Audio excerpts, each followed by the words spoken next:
మీ car EMI కట్టలేకపోతున్నారా? మీ car EMI మేము కడతాం. ఈ నెంబర్కి కాల్ చేయండి. Welcome to India's largest digital media network Suman TV. నేను మీ సంగీత. మనతో ఈ రోజు కౌన్సిలింగ్ సైకాలజిస్ట్ ఉప్పలపాటి గాయత్రి గారు ఉన్నారు. నమస్కారం గాయత్రి మ్యామ్. నమస్తే.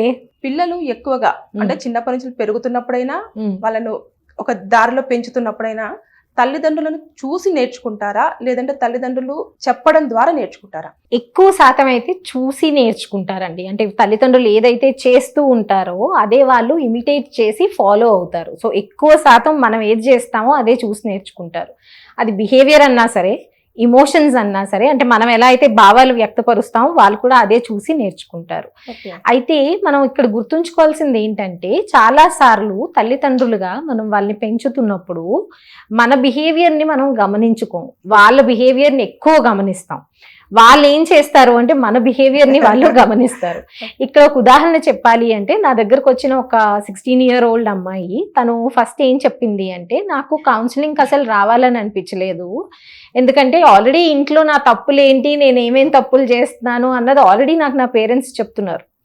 సో ఇక్కడికి వచ్చే కూడా మీరు చేసేది అదే కదా, ఇంక అడిషనల్గా వాళ్ళు చెప్పింది కాకుండా ఇప్పుడు మీ చేత చెప్పించి మీ చేత నన్ను బాగు చేపించాలి అని అనుకుంటున్నారు, అందుకే నాకు రావాలనిపించట్లేదు అని చెప్పింది. అంటే ఇప్పుడు ఆ అమ్మాయి చెప్పడానికి అక్కడ ప్రయత్నం ఏం చేస్తుంది, మా పేరెంట్స్ ఇంట్లో ఏ కరెక్షన్ అన్నా నాకే చెప్తారు, వాళ్ళు కరెక్ట్ చేసుకోరు. సో మీరన్నా వాళ్ళకి చెప్తారా, వాళ్ళు కరెక్ట్ చేసుకోవాల్సింది ఉంది అని మీరు చెప్తారా, లేకపోతే మీరు కూడా నన్నే కరెక్ట్ చేస్తారా, అందుకు రానంటుంది కదా.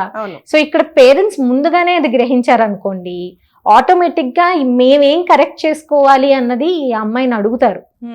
ఇప్పుడు ఆ అమ్మాయి చెప్పింది ఏంటి అంటే, మా అమ్మ నన్ను కొన్ని వీడియోస్ చూడొద్దు అంటుంది, ఇలాంటి ప్రోగ్రామ్స్ చూడొద్దు అని అంటుంది అని చెప్తుంది, తను మాత్రం అవి చూస్తుంది.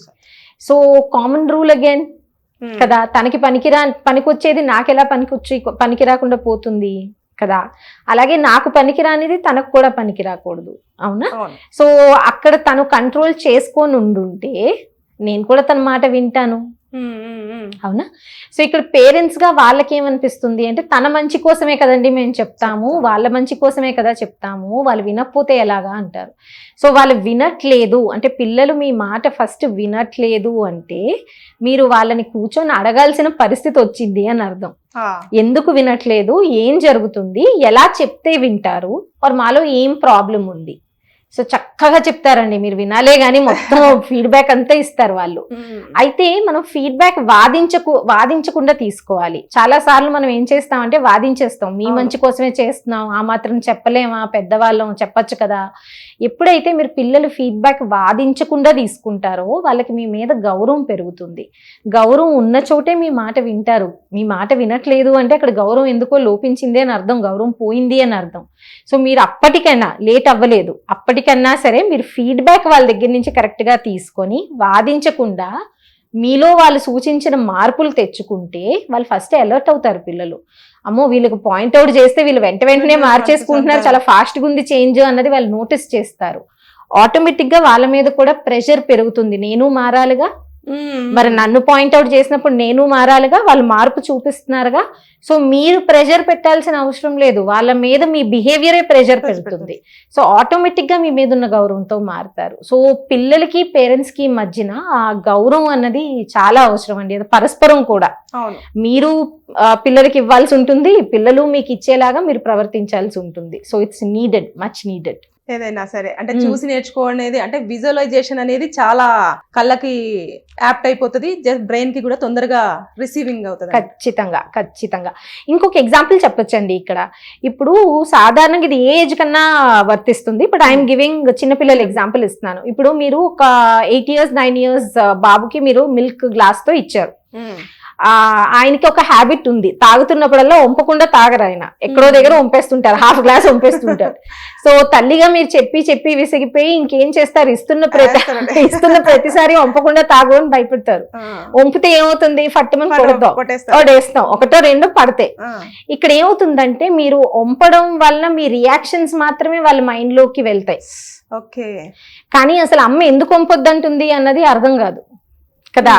ఎందుకు వంపిన తర్వాత అక్కడంతా క్లీన్ ఎవరు చేసుకుంటారు, అమ్మే చేసుకుంటుంది కదా.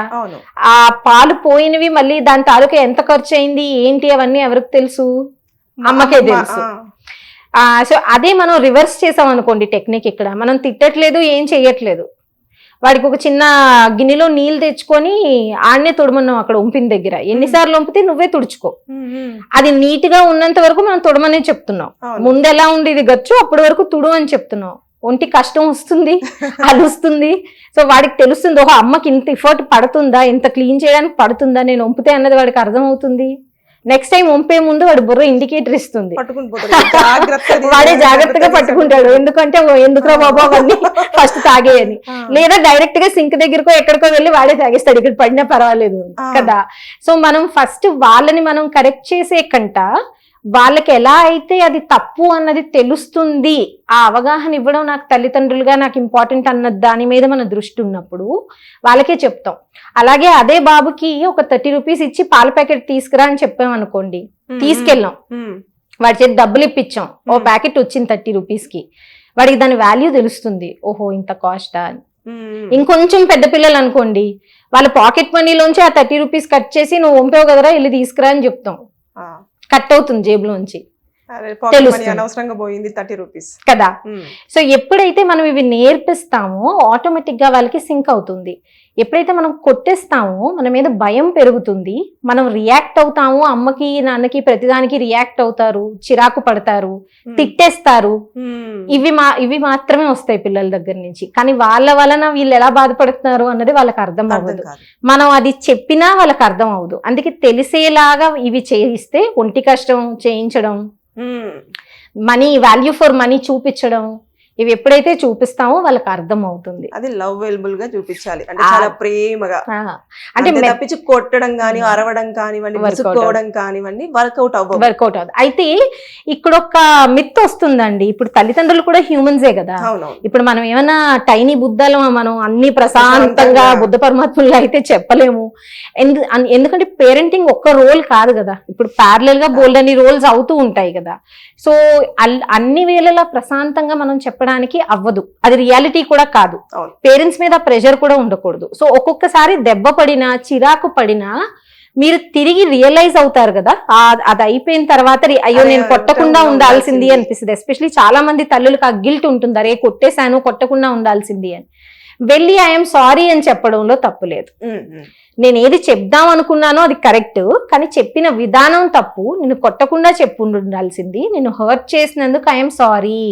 సో మళ్ళీ అక్కడ రీకనెక్షన్ కి ట్రై చేస్తున్నాం పిల్లడితో. వాడేం పెట్టుకుంటాడు, అమ్మ నన్ను కొట్టింది తిట్టింది అన్నదే పెట్టుకుంటాడు.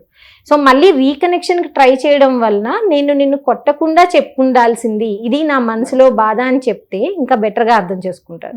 సో అన్ని వేళలా మనం మంచి రియాక్షన్స్ తో పాజిటివ్ రియాక్షన్స్ తో ఉండలేము. ఎప్పుడైనా పొరపాట్లు జరిగినప్పుడు నిర్మోహమాటంగా వాళ్ళకి సారీ చెప్పి వాళ్ళకి ఎందుకు అలా చేశాము అన్నది చెప్తే కనెక్షన్ మళ్ళీ ఫామ్ అవుతుంది. ఓకే, అంటే ఏదైనా సరే విషయాన్ని చాలా నీట్ అండ్ కూల్ గా కన్వే చేయడమే parents. How you conveys more important అన్నమాట. మీరు ఎలా చెప్దాం అనుకుంటున్నారు మోర్ ఇంపార్టెంట్. అంటే అది హ్యాపీ మూమెంట్ అయితే హ్యాపీగా ఎలా ఇది అని చెప్పేసి చెప్తామో, సాడ్ ని కూడా అంతే నీట్ గా కూల్ గా ఇలా జరిగింది ఇది ఇది అని చెప్పేసి పాయింట్ టు పాయింట్ ఎక్స్ప్లెయిన్ చేస్తేనే వాళ్ళకి మైండ్ అనేది అబ్జర్వ్ చేసుకుంటారు. ఖచ్చితంగా. ఓకే, దాని వల్ల తప్పించి పాపం వాళ్ళకి మనం చేసే రియాక్షన్స్ రిఫ్లెక్ట్ అవుతున్నాయని పేరెంట్స్ కి తెలియట్లేదు. ఇప్పుడు నా కోపం మీదే కంట్రోల్ లేనప్పుడు నేను వాళ్ళకి ఏం చెప్తానండి కదా. సో నేను కోపం వస్తుంది, తిడతాను, బట్ నేను ఎప్పుడైతే అది ఎక్స్ప్లెనేషన్ ఇచ్చి సారీ చెప్పడానికి నేను వెనకడుగు వేయట్లేదో వాళ్ళు కూడా అదే నేర్చుకుంటారు. Thank you. Thank you.